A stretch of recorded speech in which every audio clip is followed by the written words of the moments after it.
Auto sequence start in 5, 4, 3, 2, 1. And now, on with the show.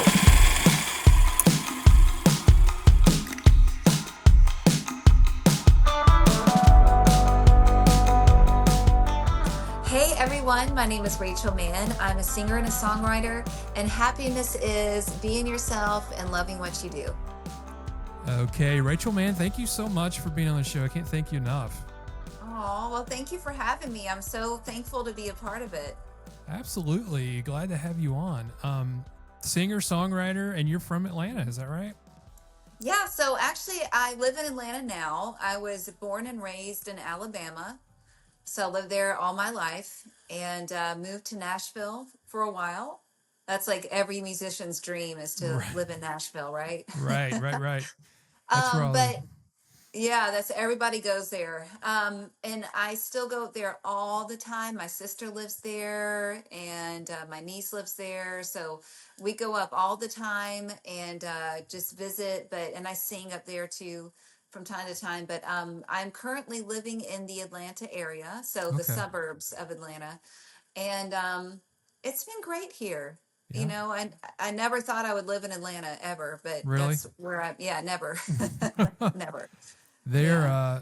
how's the traffic? Because I know it's crazy there Whew. usually, Yeah. I've gotten used to it actually. So when I Mhm. go visit, but Nashville's traffic though has gotten a lot worse. Yep. So when I go back and visit, I'm like, this is a lot worse than I remember. Yeah. So they're getting worse.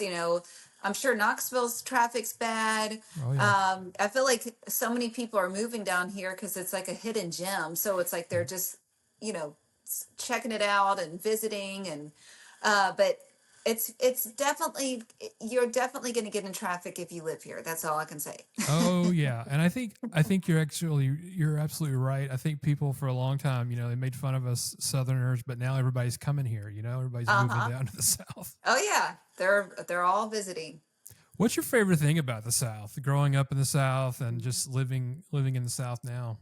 Yeah, that's a good question. I well, first of all, the Southern hospitality, Mm-hmm. and you can't find that anywhere. I mean, even when I go back and visit Alabama, there's this a kindness, and it's a genuine kindness. It's not fake. It's a true kindness, a true love for people, a lot of my friends that live in Alabama, they are the nicest, most loving, most supportive people, and they're true, good, real people. Mm. Um, and I love the warmth. It is way too cold now for me. So I love the hot sun and Mm. the beautiful springtime and the food. There's all these, Southern cooking, that's always fun if you ever want to have some Southern cooking here and there. I mean, you can't beat the Southern cooking.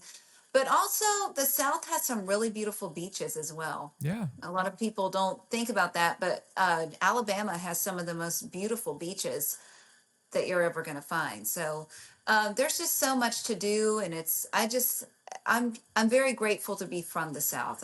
I love this area, and but it does surprise people when they come here because they don't realize there's huge cities like Mm. Atlanta's huge. So when Yeah. you come here, it's like, oh, okay, this is a real deal city. Right. So I've yeah, I've heard it described, as the New York of the South. It's that yeah, big. So yeah, it is.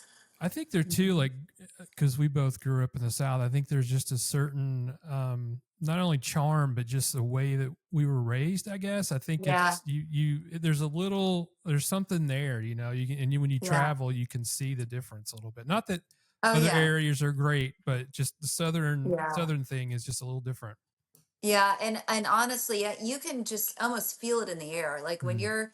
you're in a different state and then you drive down or fly into the South, it's like you can just feel the sense like there's something different about it. Yep. And I feel that way every time I drive to Alabama. It's like maybe because I'm from there, but every time I cross the border, the state border and go from Georgia to Alabama or Tennessee to Alabama, it's like I feel a difference. It's just there's something special to me about being from that area, Mm. and so. But there's the South is very special. You mentioned the beaches. Alabama does have some beautiful beaches down They near do. the coast and Emerald Coast, and Oh Yeah. yeah. Beautiful water down there. So, There is crystal clear in many places, and the beaches are sandy white. I mean, hmm you walk out there and it looks like it's snow. People, yeah. if you go to different parts of the United States, the sand may not be that white. So, being down there, just the way that the beaches are, when you walk out, literally, it looks like it's snowed everywhere. Yeah. But then you feel the warmth. You're like, it's not snow, but it looks like it. It looks like snow, and it's Yeah. walking through it. It's kind of that powdery white sand that you walk through. It's great. Oh yeah. What was your childhood like? Did you come from a big family? Yeah. So in my immediate family, it's just my mom, my dad, my sister, and I. Okay. So I didn't have any brothers. So, I have a brother-in-law now who's great. But growing up, I had no brothers. So, I just had my sister and my friends. But I did come from a big extended family. So Mm. my aunt and my uncle had four girls. So it's mostly girls growing up. So they had four girls. My mom's mom had four children. And then later on, my other aunt had ended up having two boys. So they were Mm. like our first boys in the family. And then all of a sudden, all these boys started coming. So it was the girls forever and then all the boys. But my mom's side of the family is pretty cool. That's where I really grew up around. My mom's mother was full Swedish. Oh wow. So even though, we grew up in the South, she was Swedish. So we weren't the traditional Southern family. Yes, we were, but Mm. kind of different because my grandmother's Swedish heritage really was a part of, the food, or, Mm. she would teach us Swedish words. And most people weren't learning that were living in South Alabama. Right. Weren't learning those things. So yes, we did have a big extended family, but my core family wasn't that big. Wow, that's very cool to grow Yeah. up and have that like sort of multicultural influence there Yes. growing up. Mm-hmm. Man, Yeah. were you guys musical? Where does that kind of come from? Did you have a musical Yeah. family? So nobody in my family sings. Now, the only person that I knew of that sang was my dad's brother. They said he sang like Andy Williams, Oh wow. but he passed away before I was born, so I never got to meet him or hear his voice. I don't know if there's any recordings of him singing anywhere. Hmm. But growing up in my mom's side of the family, there was a lot of instruments being played. So my grandmother played the mandolin and the violin. My uncle played the mandolin as well. And then my other uncle played the guitar. And then my aunt would play the organ. And my Hmm. mom played the flute. And my dad played the acoustic guitar too. So during like Christmas holidays, we would do like jingle bells Hmm. or sing some sort of Christmas carol, but we all did it like a mandolin, violin, organ, flute, and a couple of acoustic guitars. And then we might have a shaker, drum shaker playing in the background. So Wow. they never sang.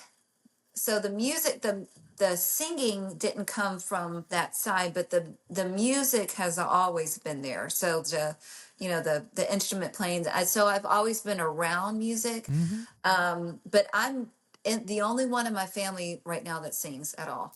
Okay. Did you, as a kid, did you sing a lot? I mean, you had natural Yes. accompaniment there for everybody playing Yeah. instruments. Yeah. So I started singing at the age of 7. Wow. And I kind of grew up just singing, and I never, I was a little kid, I just woke up one day and I just remembered I was singing. Hmm. And my first solo was singing at a school play, and then I sang at church, and I loved it so much. I just kept doing it, and I never felt pressured from my family. Nobody said, "Hey, you got to sing." It was all me. I Hmm. wanted to do it. I loved it. I had a heart for it. I loved it so much. And so I grew up singing all the time. What's it like since you wanted to be a singer like that, and Yeah. what's the process or the steps to get involved? Was that Yeah. rough at the time to try to break in? Yeah. I'm a very determined person. So just a kind of little bit about my personality.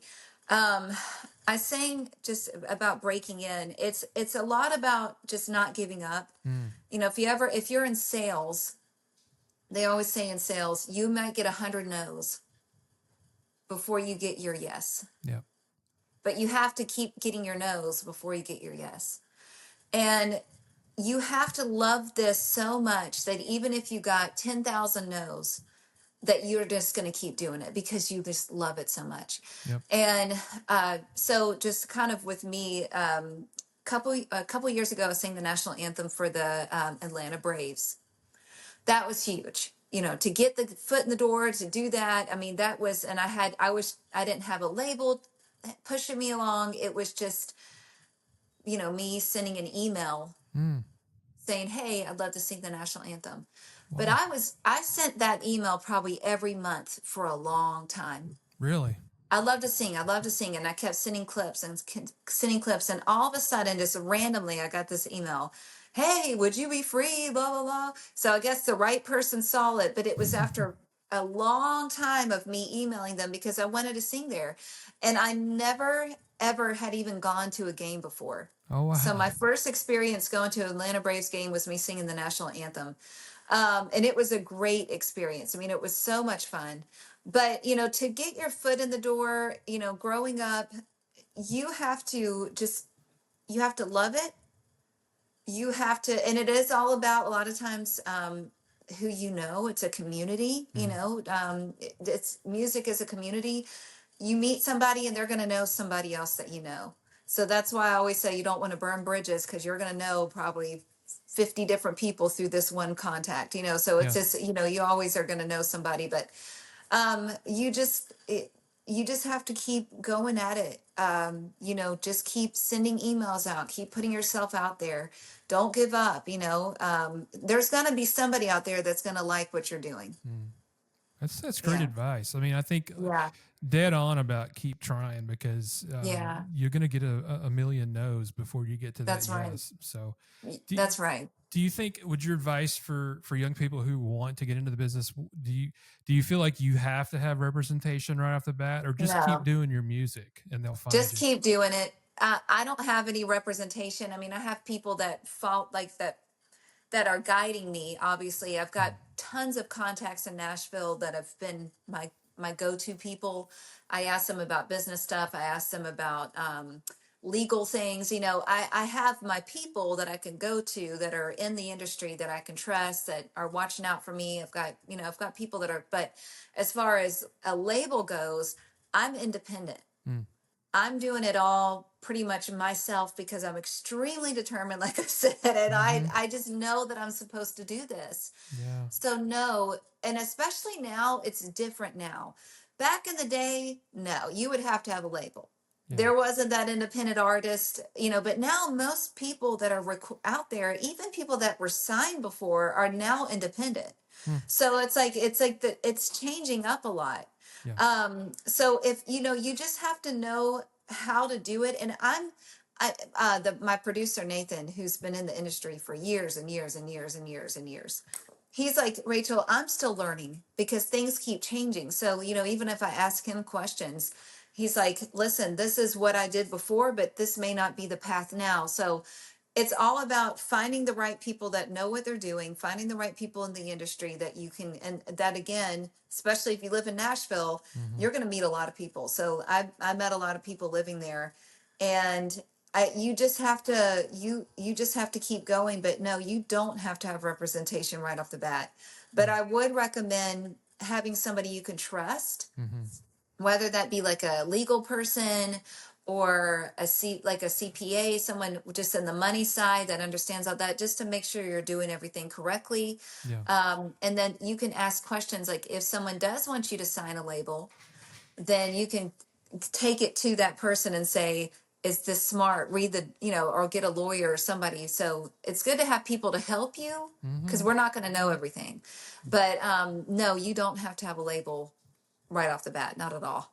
I think too, with technology, with YouTube and all the different social platforms, do you think it's a little easier today to get yourself out there to be seen? Yeah. 100%.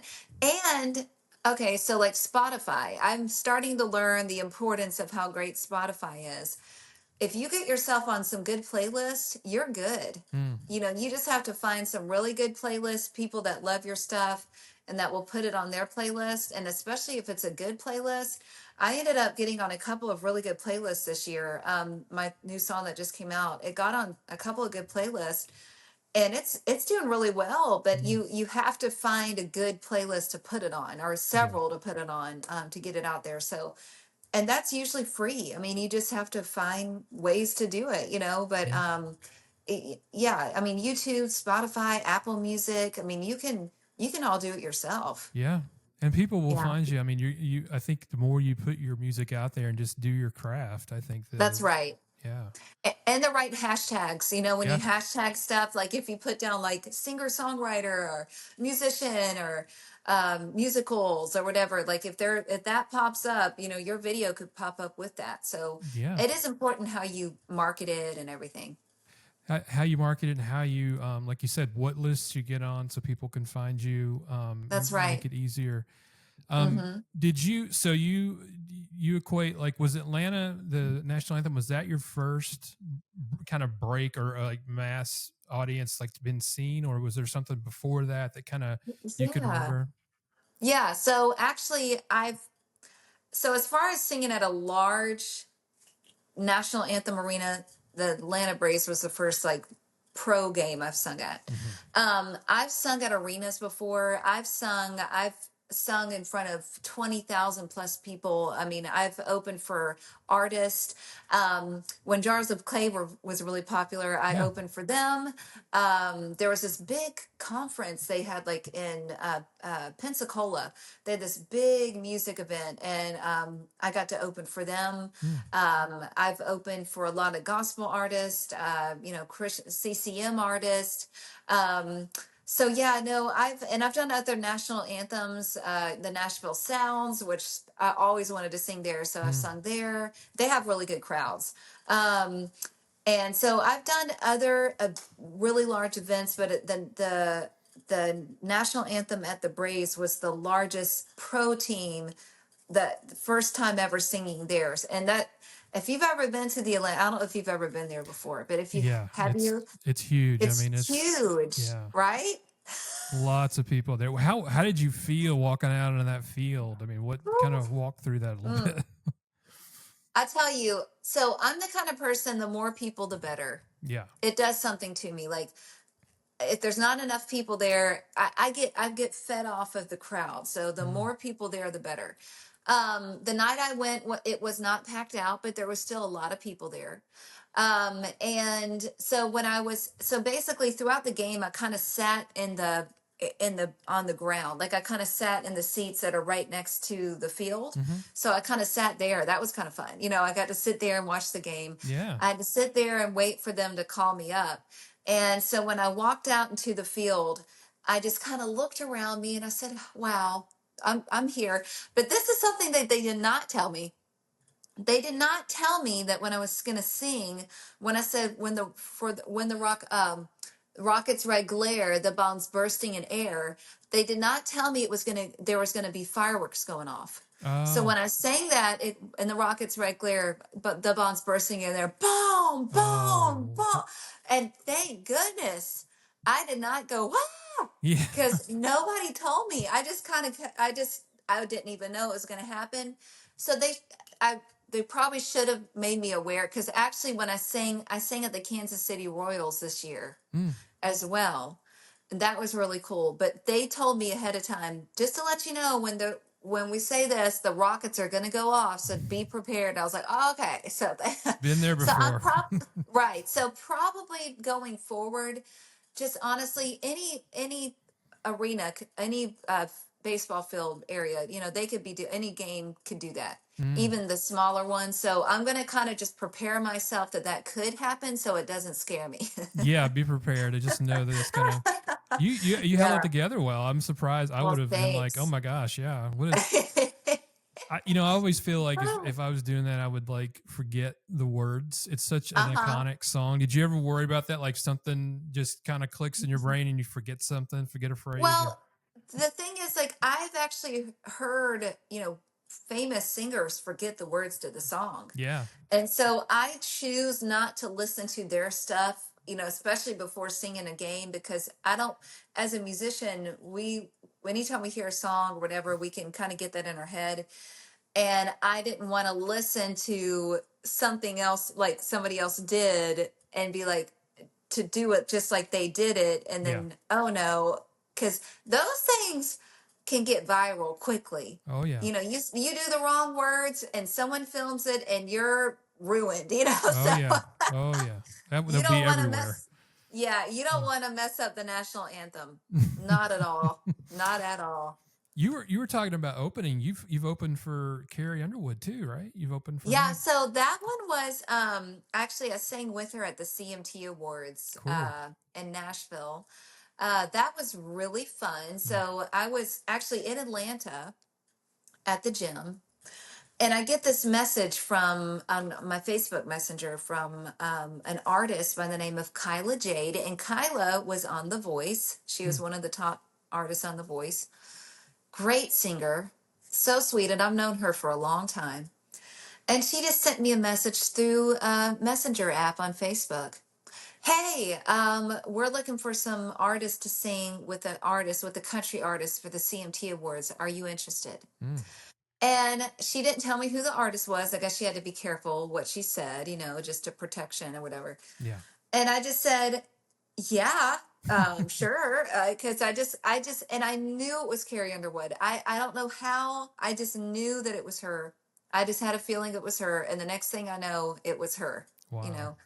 So that was really cool. We spent several days, the behind the scenes, like doing the run throughs and this and that. And then the day of, we had to get there early, and we were behind the scenes most of the day. I mean, it was so fun. So all the country artists, we were just kind of hanging out backstage the whole time. And I mean, it was really fun. Like Pharrell was there, Danity Kane was there. All the main artists were there. I got to talk with them and get pictures with them, and it was just a really cool experience. Yeah, that sounds like it. Yeah. I mean, what was Yeah. it that when you actually did the song, what was that like? I mean, that had to be just So fun. Yeah. I mean, it was so fun. So there was a lot of like smoke and fire and everything behind us. So we had to, you always are like, Right. but you just had to trust that they know what they're doing. You can't look around and be like, where's the fire? You just have to kind of enjoy. But I think the part I really remember of the whole time of singing there was the audience. Like they weren't expecting us, like they were looking in one direction, and then we came on, and I remember this one guy, he was just like dancing like this, and all of a sudden we start singing, and he turns around and goes, yeah, and it's just so you've totally fooled the audience. Yeah, but that's what I remember. It's just the audience reaction. But it was just so fun, and everybody there, we were just having the best time. We were just like, when it was over, we were high-fiving. We're like, woohoo, I can't believe we just did that. And then the whole night, we just got to hang out backstage after we were done. It was just really cool. That's It was very really cool. cool. What an Yeah. experience. Gosh. Yeah, it was. It was. Talk about, for people who may not know, like what's it like in the business? Describe that a little bit. I'm sure there's good and bad, right? When you're an artist, I mean, it's some people look at it and say, "Oh my gosh, I want to be an artist. It's so glamorous," but there are ups and downs with everything, right? Yeah, there are. It's you have to eat, sleep, and breathe this. I mean, seriously, it's not like, oh, you wake up one morning, oh, I want to sing. Like, yeah, that's great and that's wonderful, but it's a lot of hard work. And I tell people, like, I prepare my whole day for this interview. I mean, it's like you have to be that dedicated to be like, okay, I've got to be home at a certain time, do this at a certain time, make sure this, all my schedule's working to where I can do this one day. And there's a lot of legal, there's a lot of business stuff you have to be good at. You have to sign documents. Like I did my music video for the song "O Come Emmanuel" just recently.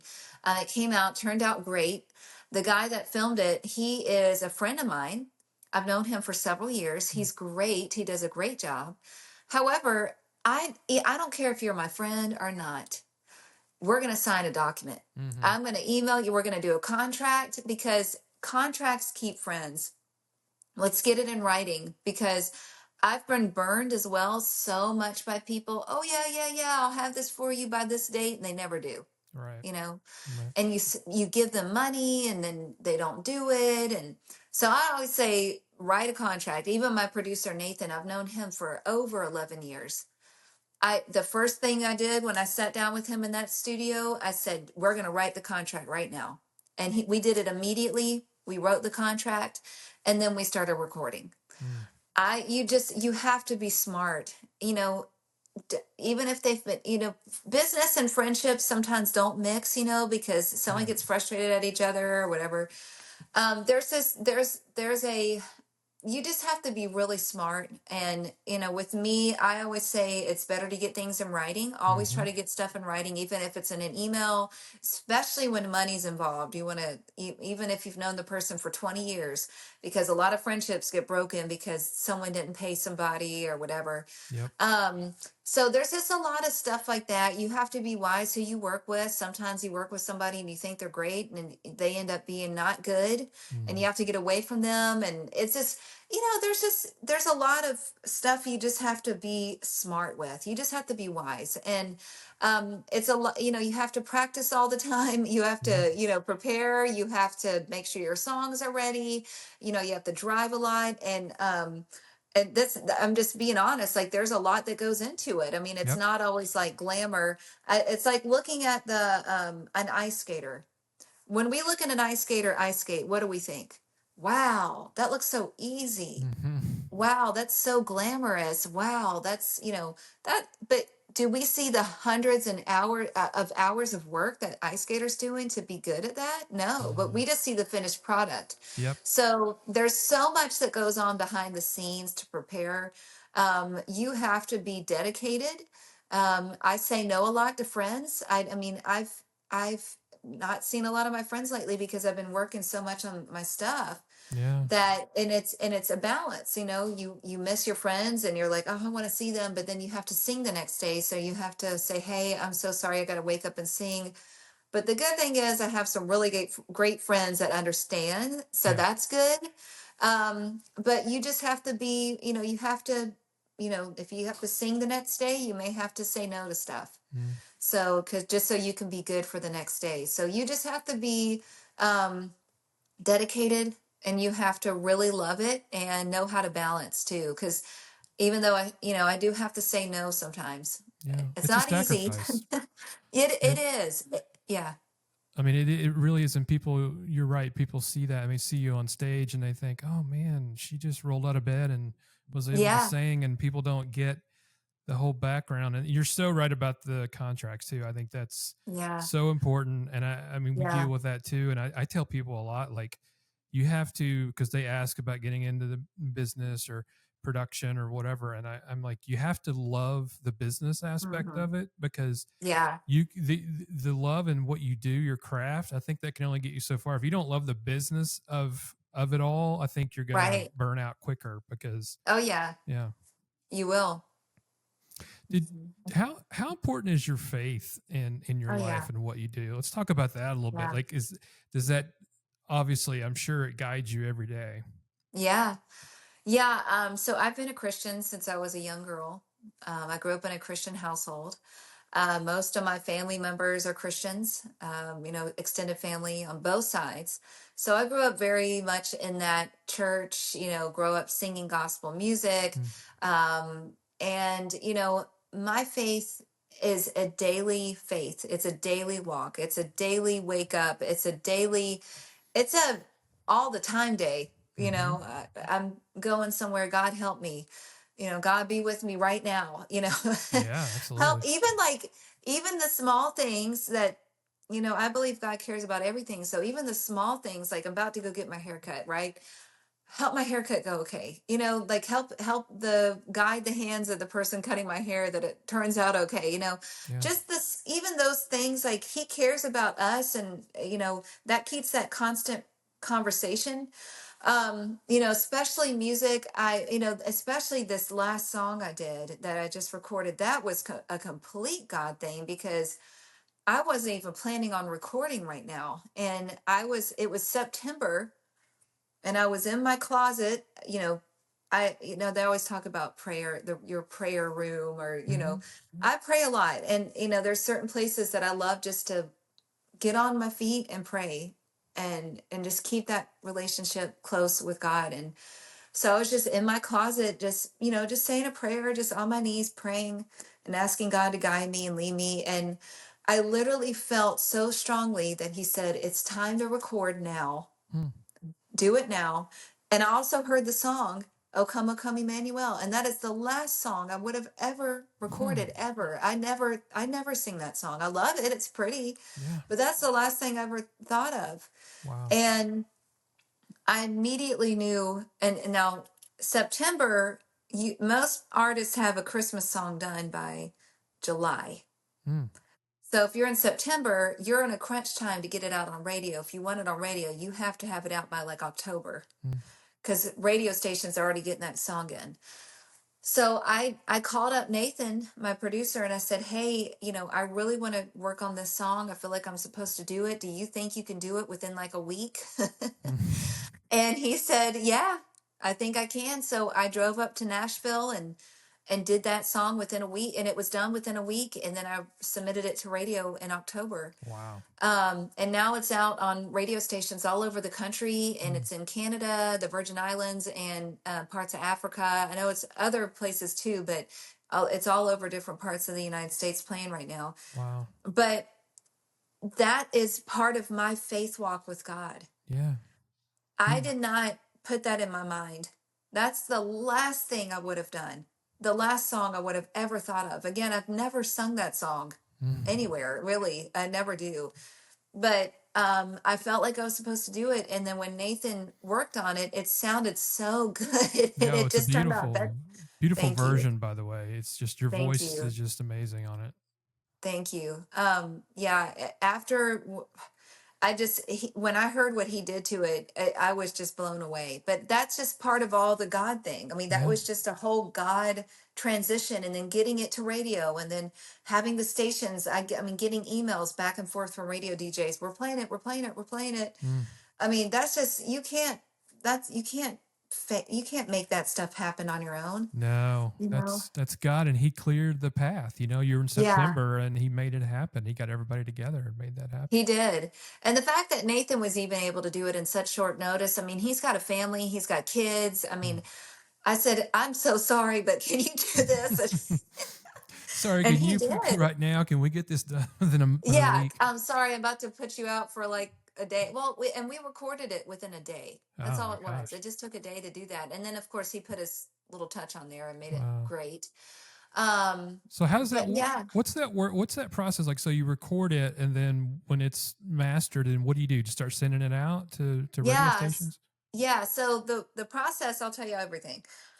What I did, drive up to Nashville to Nathan's house where his studio is.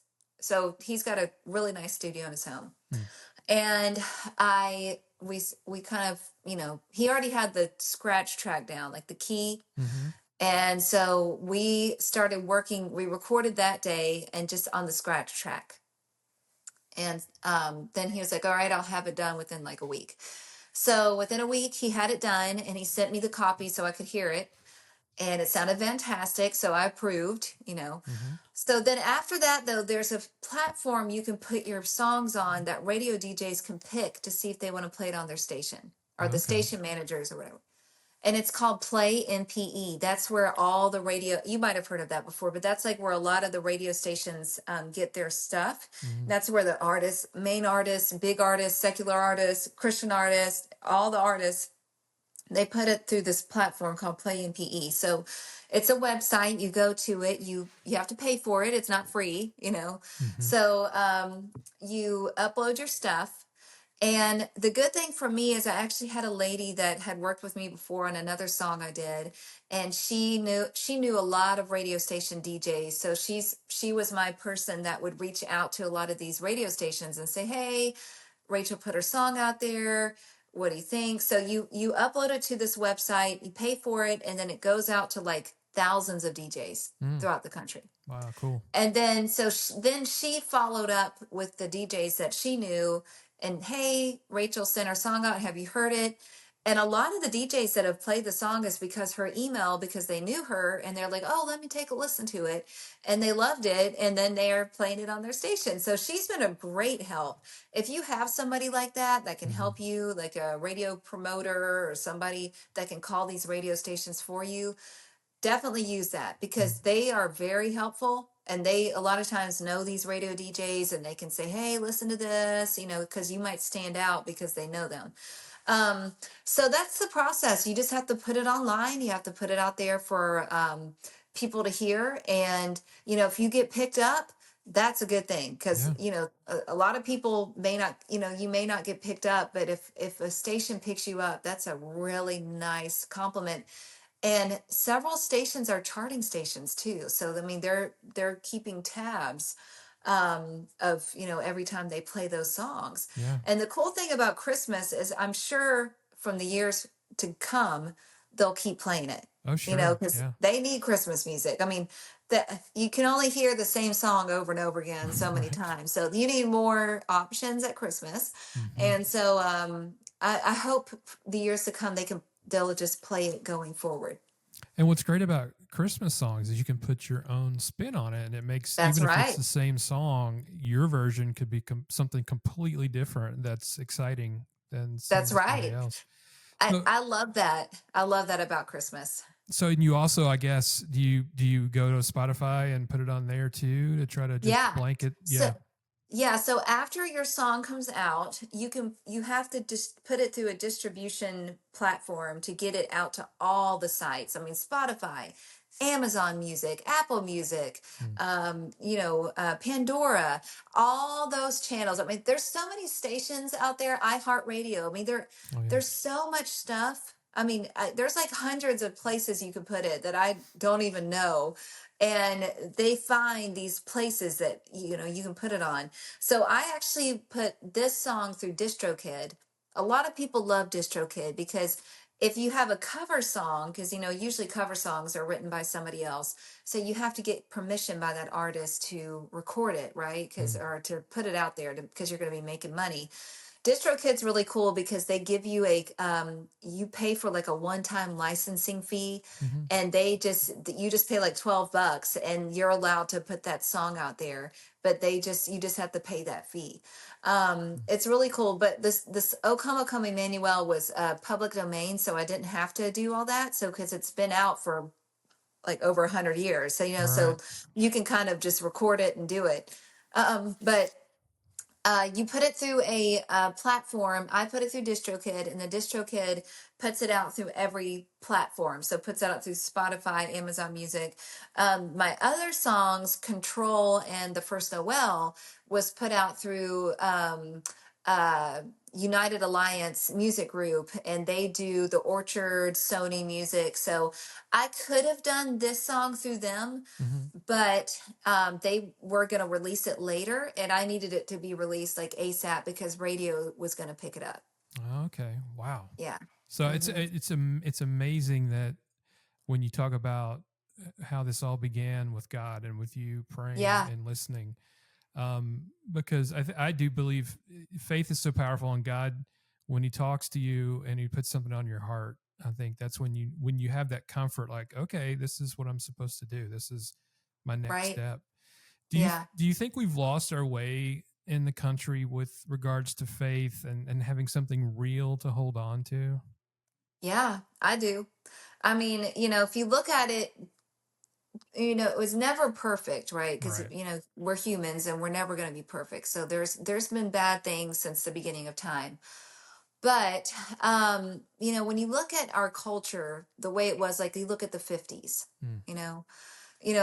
every day, every Sunday, everybody went to church, and, it was just, politeness, and you go to the table and you've got your napkin in your lap, and it's just a cultural, like, politeness. You watch movies from the 50s, and it's just, people shake hands, and Yeah. it's very professional, and the woman walks out and the guy puts I mean, I know that still happens now, but the guy puts the coat around the lady's jacket, keeps her, it's just it was just a different time, but a lot of that time was rooted in God. Yeah. You had prayer in schools, there's just so much that has changed even as I was a kid. I mean, I've seen so much change in our culture.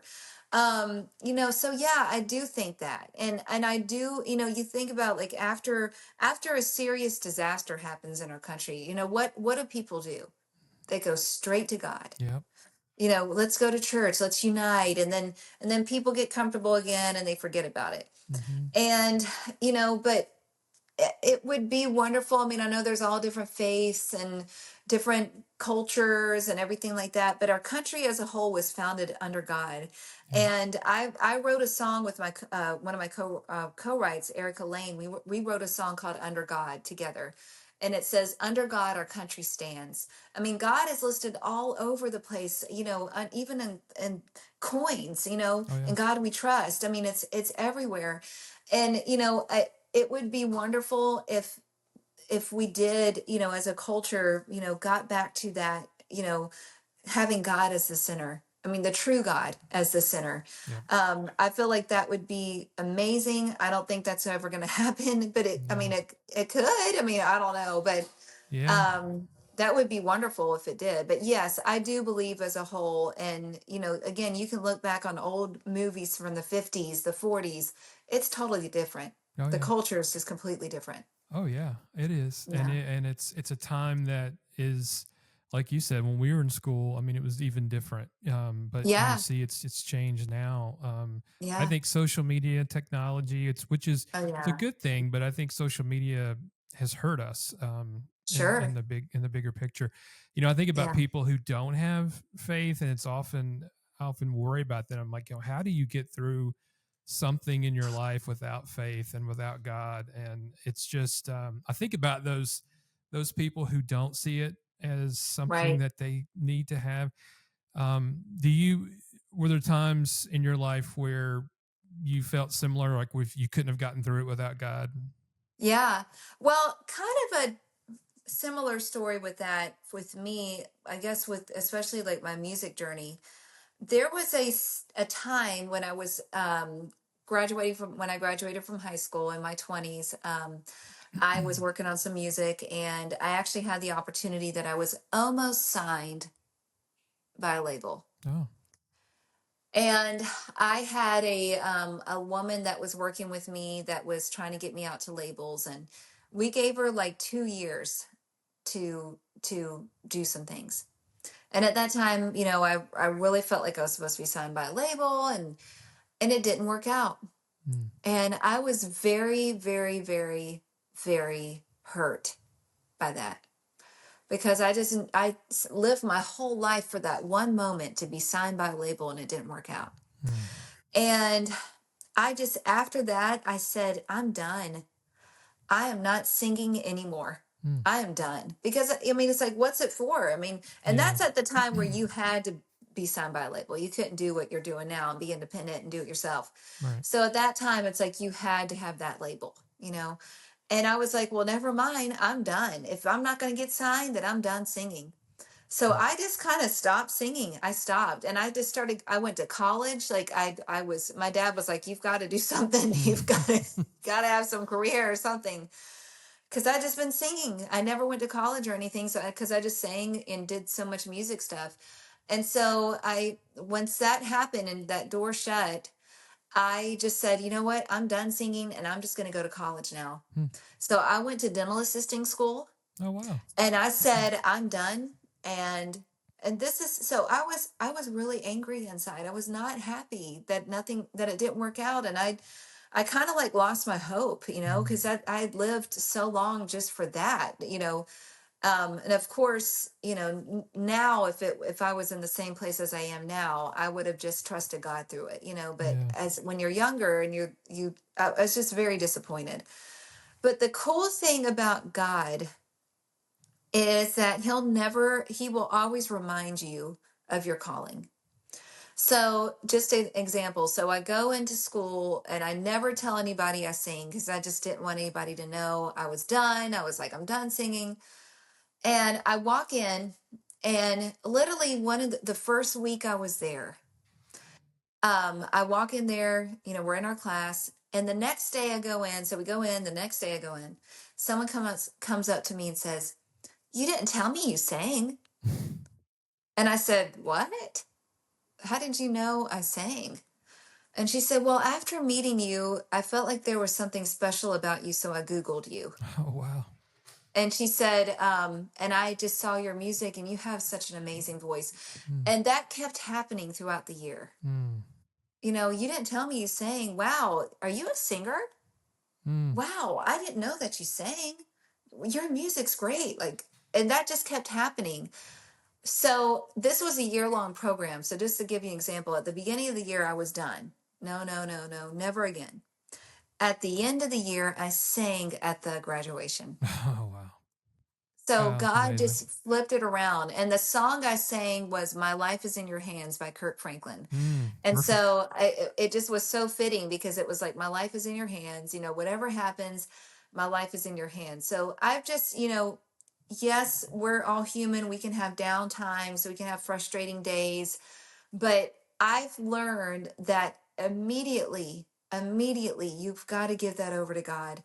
Immediately. Like if someone speaks bad about you or treats you rude or is angry at you for no reason or speaks or makes fun of you, I get picked on a lot. I mean, seriously, we all probably do. Some people, someone may not even mean any harm, and they just pick on you or just try to nag at you. Yeah. And you just have to forgive them.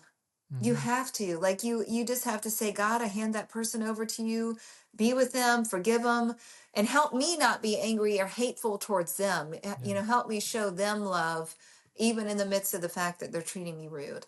And so it's a daily thing. I mean, you're always going to have obstacles come at you, even in your car. You're driving and someone cuts you off. You think right then at that moment you're gonna be like, "Oh, bless the Lord." You're gonna be like, "You crazy," and then you have to, Oh, yeah. you have to whoo, and then you have to say, "Okay, you know, it's Take a okay." breath. Yeah. Okay, God, you got to step in here. All right, God, do something. But at that very moment, you're probably not gonna. You might say, "Oh, Jesus," Right, right. Please bless their heart, right? That's a Bless southern. their heart.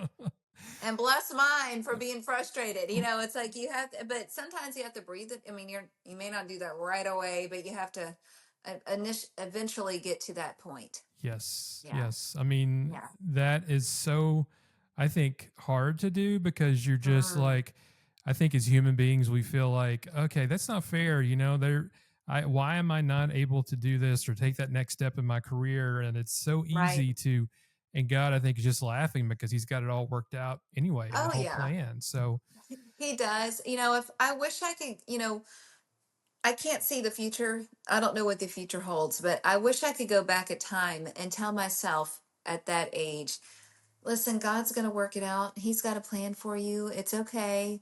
It may not be what you think. mhm. My first producer, and this is true. So when I was 18, when I started working with him and I was trying to see about getting signed with that label, he said this. He said, even if Rachel doesn't get signed, she is still going to continue to sing because that's where her heart is. Mm, And he was right. Regardless of being signed or not or whatever your calling is, if you know that the Lord has called you to do something, even mhm, like what you're doing, mhm, it's a calling. You can't, not everybody can do that. Not mm. everybody can have a podcast or talk with artists. That's a hard thing to do. Not everybody can do that. Yeah. And so, if you're created to do it, and especially if you love it, you're not going to stop. Yeah, I think God, you obviously it's obvious that you have that gift from God, and I Yeah. think He wants us to definitely use that, and we are called to do things for him and to put something out into the world that's good and bring some light into a, gosh, I worry about the world right now, just into the world that we have. But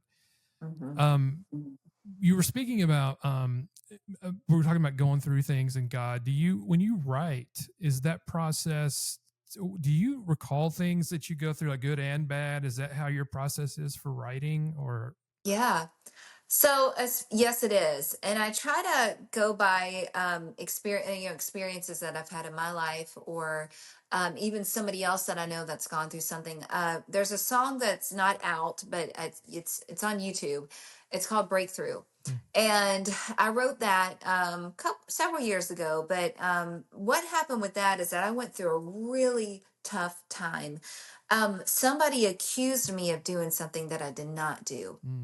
And, one thing about me is character. Like I try to, I really try to live a life that's pleasing to God. And when someone says something against my character, especially when it's not true, that's really hard, because you don't want somebody thinking something about you that's not right. And so somebody accused me in the music field of things, of doing something that I did not do and I wouldn't have done at all. But she just kept accusing me. And so she was telling people that I knew that I was doing something that I didn't do. And so people were like taking her side that I knew. And that was really hard, because it was like, God, you've got to do something, because these people are believing this lady and it's not true. And so I went to this Christian Bible study event that was in Alabama. That's where this was. And I remember I was just walking around, and this lady I knew came up to me and said, "Hey, Rachel, you look like you're going through something." And I said, "Yes, ma'am, I am." And she said, "Well, I just want to encourage you that I was always told that when you feel like you're at the end of your rope, that's when God is about to take you through a breakthrough." So I was like, oh, there you go. There's a song. And so I literally, like, that night after I got home, I took out my Bible, started reading, found some Bible verses, but I started writing from, my experiences.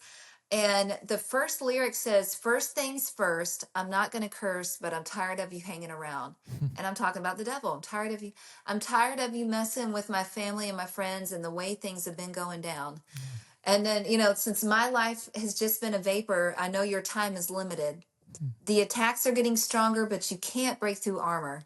My God will finish it. And it goes into breakthrough. And so, just to answer that breakthrough, yes, I got a breakthrough in this. Couple of years later, the lady, the same one that was accusing me of something, apologized. She sent me an email and she said, "I'm so sorry, I was wrong." And she said, "I was being deceived by the devil. It wasn't right. And I'm so sorry." And I really respected her because of that. Yeah. To tell somebody you're sorry for something, nobody does that. I mean, very few people can admit when they're wrong. So we're all going to mess up. We're all going to have an off day. We're all going to have a day that we're not happy. Maybe we treated somebody wrong. And to humble yourself and say you're sorry. Yeah. I mean, it makes me respect that person 100 times more, Yeah. And you could probably repair what was damaged if they come to Yeah. and apologize. But 100%. You're right. Nobody does that. I mean, I think there's shame there and there's all the feelings but to have the courage to do that, I think that's, I applaud anybody who can do that and come up and say, Me too. I was wrong. That's right. But me too. What's your hope for people? I know the world right now is so crazy. And do you feel like you're trying to put out some goodness with your music? Do you hope that music or can music heal in the world? I mean, what's your hope, especially this time of year? Yeah. Yes, music can heal. Music is very powerful. What do we first do when we get in our car? Turn the radio on. Yeah. Turn the radio on, turn on the music. turn on your iPod or turn on your saved music, their downloaded files of music. Even me, like I'll go in my car and I'll just turn worship music on, or I'll turn on a song that I really love and just listen to it. It does something to you. Music's very powerful. It's been around since the beginning of time, before time began. I mean, it's always been there. Satan was a musician. People don't talk about that, but he was. Yeah. I mean, it's powerful. It is so, and he was the best musician of them all. I mean, if you think about it, in heaven, being a musician that amazing. I mean, What it's an just honor. oh my gosh. And so, of course, he's going to hate musicians. I mean, because we're, especially Christian ones, because we're, doing what he did, Yep. and he don't like that. So, Mm-mm. but music is extremely powerful. It's so powerful. I mean, gosh, if you're having a good day, what do? You turn on a song that makes you happy. If you're having a bad day, what do? You turn on a song. My prayer is, I believe that I always pray that God sings through me. So when I was recording the song, "Oh Come, Come Emmanuel," the other songs I had, God, sing through me. Let my voice be like it's your voice, not mine, but your own. Let my voice do something. When somebody hears me singing, help them feel you, and not it just be Rachel singing, but help them feel your touch, help them feel your love, help them know that you love them, and that your plans for them are so huge. And if they're at a place of maybe wanting to hurt themselves, or even suicide is so huge in our country. So many people are they're taking medicine to try to numb the pain, or God, help them hear me and just immediately feel you. When I was singing at the national anthem at the Braves, when I was done singing, several people came up to me and said, "I got chills." That is not me. That is God through me giving them that feeling of his love. And that is what I want. Like when I sing, you feel the chills, because I want it to be God through me, of helping you feel how much he loves you. And that's my prayer, especially this time of year when we're thinking about Christmas and his birth, and what the song "Oh Come Emmanuel" is about. What's it about? It's about him coming to this earth. Oh come Emmanuel, them begging for him to come, praying years and years and years, we need the Messiah to come, and then he came. But the song this time of year especially, I want people to feel his love and his and to let people know how much he loves them, and to give them that peace. And that's my prayer. I want people to feel him when he hears me. That's beautiful. I mean, you're completely right that God works through all of us, I think, and what we do. I would encourage anybody that's watching or listening to this to check out your version of "Oh Come Emmanuel," because it's so beautiful what you do to it, the producing, and then your voice, and just the style of it. It's just beautiful. So I encourage everyone to check it out. Thank you. Yeah. Nathan was great. He made it sound. He's one of the best producers I've ever worked with, and I want to keep working with him. He's great. Well, you guys did an amazing job. So Thank you. Rachel, thank you so much. This has been so nice. I can't thank you enough for coming on. Such a great conversation. You're wonderful. You're doing great things, and just really proud of you. Well, thank you. I'm so honored. Thank you for all that you do, and I'm very thankful to be a part of this today. Oh, well, thank you. And where can people find you and listen to your music? Where are you online? Yeah. So I'm on all streaming platforms of music, the Spotify's, the Amazon Music, YouTube. But then I have a website. It's rachelmann.org. And there you can also find my stuff. You can find my Spotify link, my music videos, bio, touring. I have some dates that are I'm going to start getting some things ready for 2025 but I'm going to definitely take a Christmas break, just to relax with family. But then going in 2025, I'm going to definitely start working on some more stuff again. Nice. Yeah, that's definitely check that out, because I think to see you live would probably be really, really fun. It's going to be incredible to see you on stage. Well, thank you. Well, thank you. Well, thank you so much. well, hopefully you'll come back when you have some more. Oh, things I'd love to going on. come back. Yeah. You know, hey, I want to start working on some new music again with Nathan. Yeah. You know, so definitely, I'm sure there'll be a lot more to talk about. Oh, absolutely. Yeah, you're welcome back anytime, and let's definitely stay in touch. Happiness Sold Separately is created and hosted by Jason Hensley and is produced by Makash Films. Music by Soundstripe. Narration by Lauren Gobis. If you or someone you know is in crisis and needs immediate help, call the National Mental Health Hotline at 866-903-3787. We would be honored if you would rate, share, and subscribe. From the entire Happiness Sold Separately team, thank you for listening.